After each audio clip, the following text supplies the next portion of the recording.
Your number one source for local news. This is WRAL, coverage you can count on. Well, the clouds are going to start rolling in tonight, bringing rain for tomorrow morning's commute. Thanks for joining us here at 7 o'clock. I'm Ashley Rowe. And I'm Dan Haggerty. So we are expecting some light rain. This will most likely be in the morning, maybe lasting through about lunch. Probably one of those days would be best to start it with an umbrella in hand. No umbrellas needed at the Lenovo Center tonight, though. Meteorologist Kat Campbell joining us now. Kat, big night for Canes fans, big night for anybody who wants to watch either there or at home. Exactly. We are kicking off hockey for the holidays, and that's why I'm out here tonight. It was beautiful for tailgating. We got the rain, but not until tomorrow, luckily. Don't forget, the puck drops here in just a short amount of time. They got to get the siren rolling, the national anthem. Let the players take the ice. So just a few minutes from now, you can watch the game for free over the air on Fox 50 and on WRAL Friday at 3 o'clock. We're excited to bring that to you. Hopefully get more Canes fans in the area by providing some free hockey watching. Now let's talk about the forecast for holiday travel, because that is going to be very important this week. Tomorrow we've got spotty showers early in the morning. I think you'll be able to avoid travel issues if you just hold off on driving until after lunchtime. Wednesday, a big travel day. Looks great for travel. Thursday, rain in the forecast, and luckily we're dry on Friday and Saturday. Thanksgiving itself is going to be the issue. So tomorrow is when this cold front that you see here on the map arrives in the area, and that's what's going to bring some spotty showers to the area. As we look at 8 p.m. tonight, the bulk of the rain really hasn't even developed. It's as we get into tomorrow morning that we start to see it come together early in the morning in the mountains and the triad. For us, I think the best chance for rain may be between about 8 a.m. and noon, and then this rain should quickly begin to clear out as we head into the afternoon hours. So just plan on leaving a little later tomorrow, but we'll have a closer look at the timing for Thanksgiving rain coming up. Sounds good. We will check back in. Enjoy the festivities at the Lenovo Center. Thank you, Kat. A Durham police officer was hurt while helping a student in crisis at Riverside High School. WRAL's Willie Danley is live outside the school now. Willie, the student was taken to the hospital? Yes, Ashley, that student was transported to the hospital, but we do know that they weren't injured. So we're working to learn more information about why exactly they were taken to a hospital. Take a look at this video that we captured here at Riverside High School, and you can get a look at this place where this incident occurred. According to the school district, it happened around 12:40 today. An officer was responding to a student in crisis, and that officer sustained some non-life-threatening injuries due to that response. As I said, we are working to learn more information about what led up to this situation. But take a listen to this. You can hear what police officers heard when that call went out. Another officer will be grateful. Patient is extremely traumatic. A PD overdose. Riverside High School.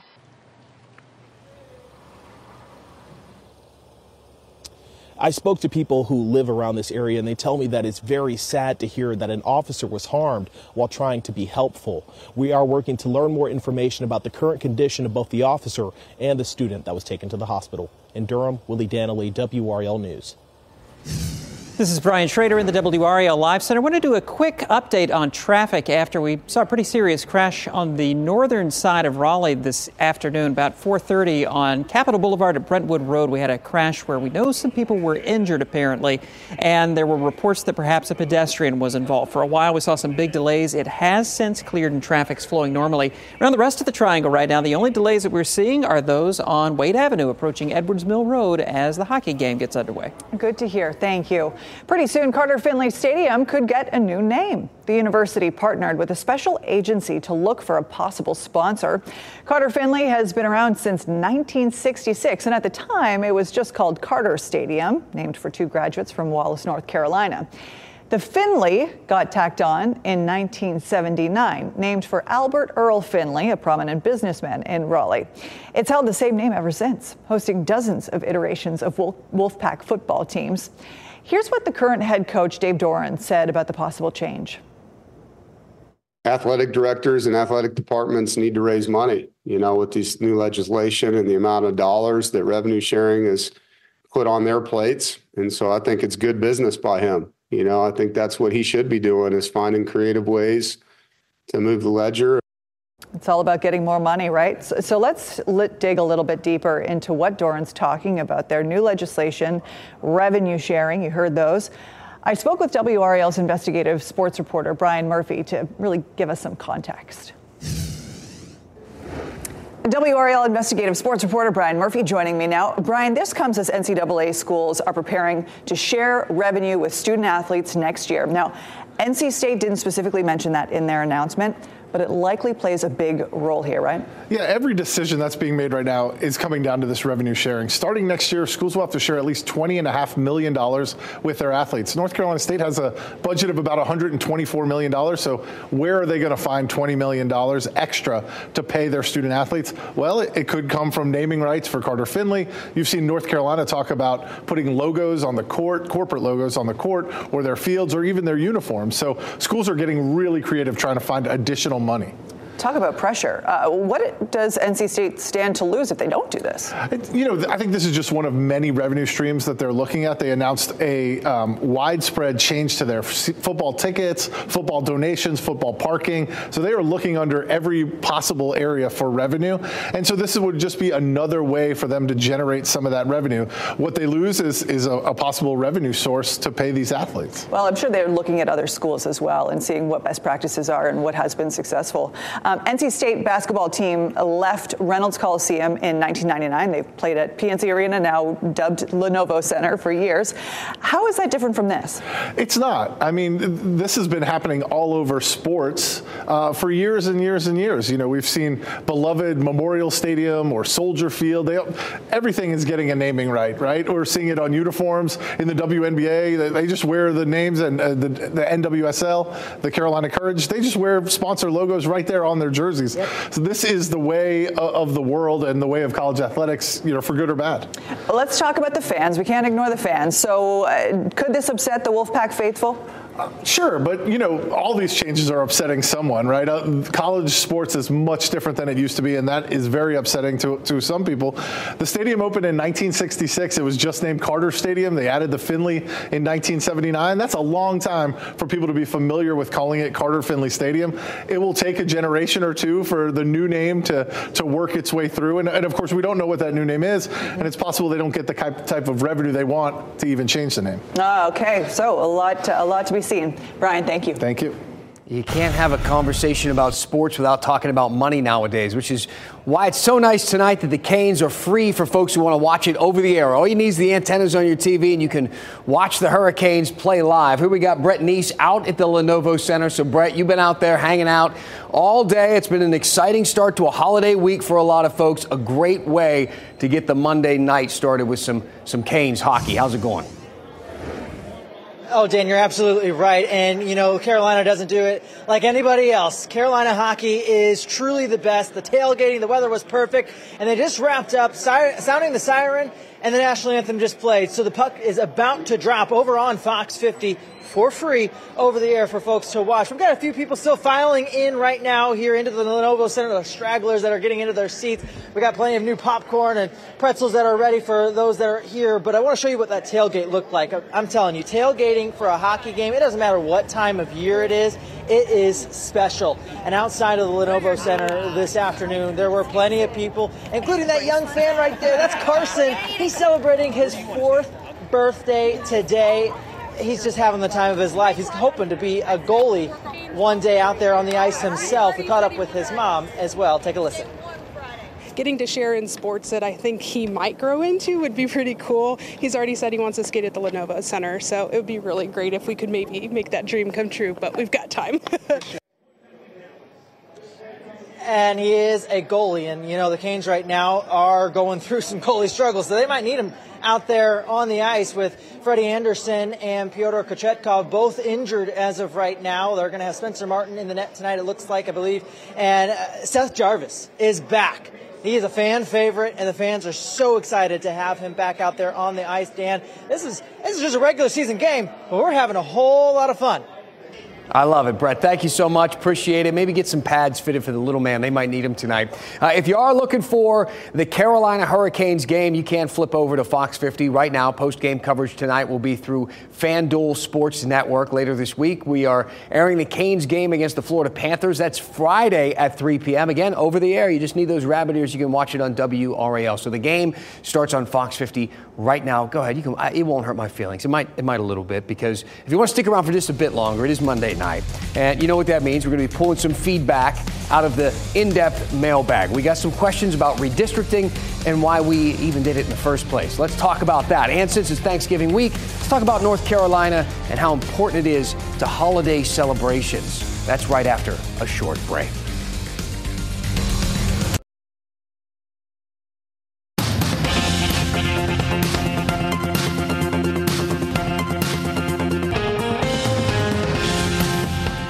It is the start of the week. It is the Monday before Thanksgiving. And before we dive into the turkey and the stuffing and the NFL football, why don't we dive into the in-depth mailbag? Everyone was all upset last week when the Republicans mashed together some storm relief with big government power shifts. The governor and the attorney general lost some power. The state auditor, who's a Republican, gained some power. So less power for Democrats, more power for Republicans. I pointed this out, mentioned that it's kind of part of the game that's played in Raleigh. There's nothing illegal. It's entirely legal. It's something that both parties do all the time. It's a consequence of how our system is set up. The system of redistricting and gerrymandering. States are separated into sections with one representative per section, and the party in power pretty much always draws these lines and these sections in their favor. Even though they're not really supposed to, they do. Many of you had something to say about this. William said, no gerrymandering, it should be county only.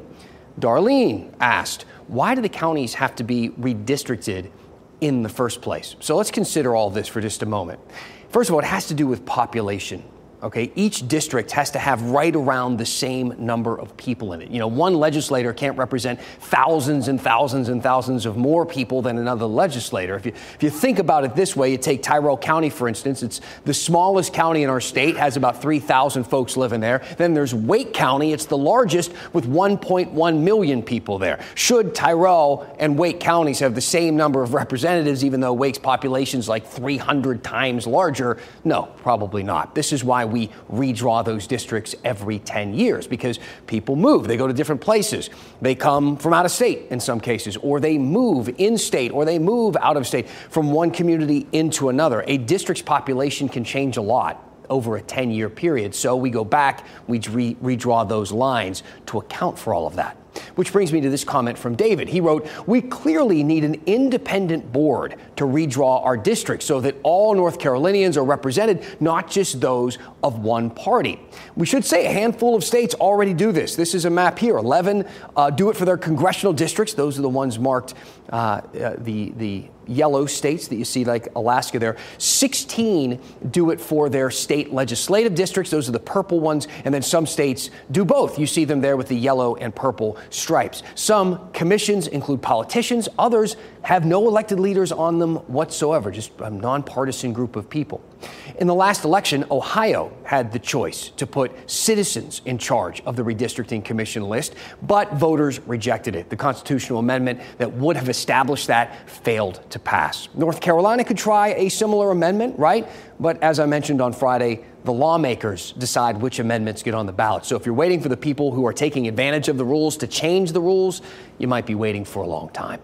Sometimes we get some heavy hitters in the inbox. A spokesperson with the USDA, a viewer apparently, sent me this. You highlighted a key issue in agriculture here in the state, and that is historic land loss.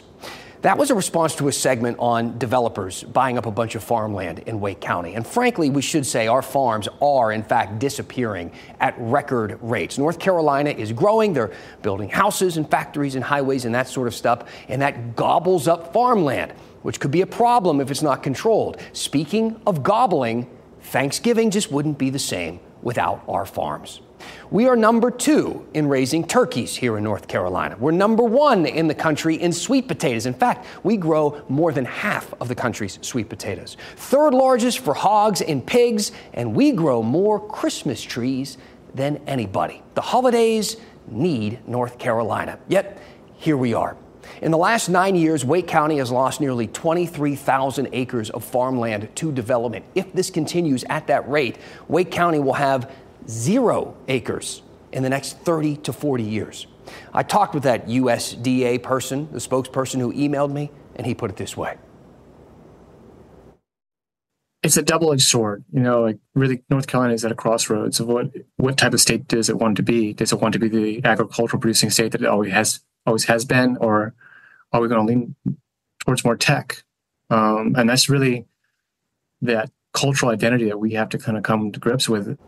So to support farms, the USDA is spending tens of millions of dollars a year to help our farms to grow, to update their technology, and to protect their land. They're pushing a land easement plan to get landowners to designate their land as farmland permanently. They maintain the ownership of the land, but they agree that it can never be anything other than a farm. That means no one can ever develop on it. But that also means the families that inherit that land can only use it for farming or sell it to somebody who will use it for farming, which can be difficult for some families because farming isn't as profitable as it used to be. Major grocery chains control most of the market. They continue to make it harder and harder for smaller farms to make a profit. Personally, I think there's a bigger story in there, one that's affecting how much you pay for groceries and why so many farm owners are getting out and selling to those developers. If you're interested in having that conversation, let me know. Otherwise, we'll leave it right here. Just send me that email at dan@WRAL.com. You can talk about this story or anything else that's going on in our community. What should the news be talking about? What are we avoiding, do you think, that we should really dive into? We avoid nothing on this segment. Tell me what's on your mind, and we'll go in depth. I want to know. I'm going to send an email to dan@WRAL.com. I'm curious about that. It's directly impacting the price of groceries, right? Hey, let's head back out to the Lenovo Center. Meteorologist Kat Campbell is there live tonight, having a great time. The Canes game underway right now over on Fox 50. Don't turn over just yet. There's plenty of hockey to be played because we got to get to your forecast, Kat. It's cool tonight. People are going to want to bring their umbrellas heading out tomorrow morning. Exactly. We're going to gear you up with your Thanksgiving forecast. Then you can turn over the channel because there are a lot of people that are, Canes just scored. Okay, good news, because we weren't off to a good start. So this is really good news, but we'll go ahead and get into the forecast here. I do want to let you know tonight, great weather out at the Canes game. Temperatures are in the mid-50s. Boy, it was nice for tailgating earlier.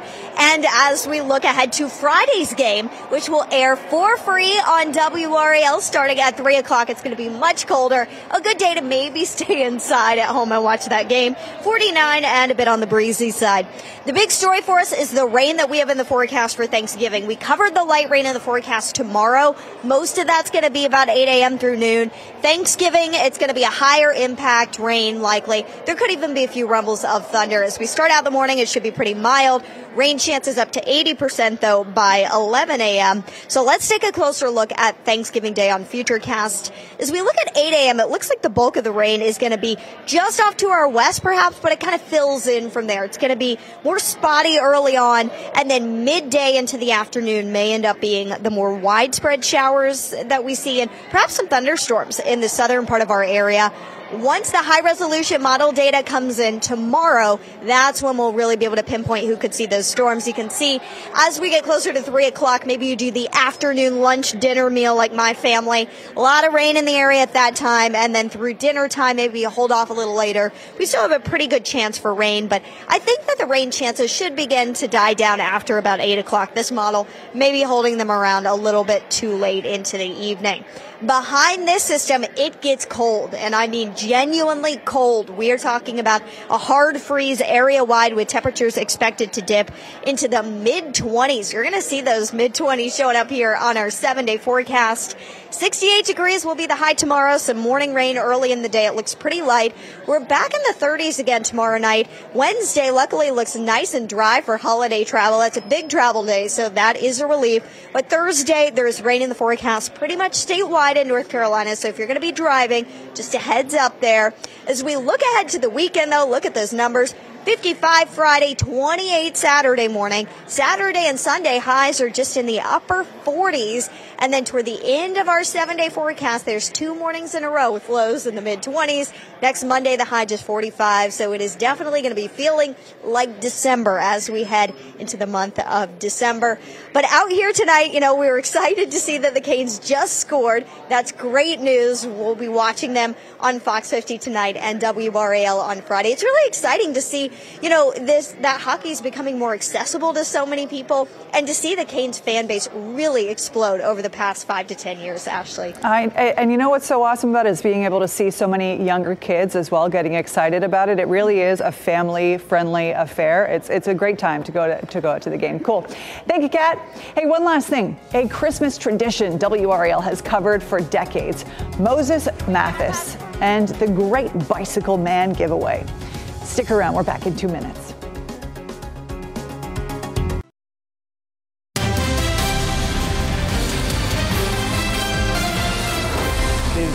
Holiday season, and it is the time for giving. We love this event every year. The annual Coach for the Children campaign through WRAL here is back. We encourage you to donate gently used coats and other warm clothing to support families in need. For a list of drop-off locations or to make an online donation, visit WRAL.com. Search the word coats. Nice. One last thing tonight, Christmas is coming early in Cumberland County, once again, thanks to the Bicycle Man. And they do this every year, giving bicycles to hundreds of kids. Moses Mathis, he started this tradition in 1990, repairing bikes and giving them to less fortunate children. Moses passed away in 2013, but his dream has lived on year in, year out afterward. The program's new director says the need now is greater than ever. So in the beginning, the program started off as a neighborhood garage thing with Mr. Mathis, and it has transpired to where we need a warehouse because we receive almost 3,000 requests every year. Almost 3,000 requests. Well, it is too late to register to get a bike, but it's not too late to donate and volunteer. The bicycle giveaway is next Saturday, December 7th. You can find information on how to participate on WRAL.com. It makes for a good Christmas for a lot of kids. Thanks for being with us here on WRAL News. Our next newscast is at 10 on Fox 50 and 11 on WRAL.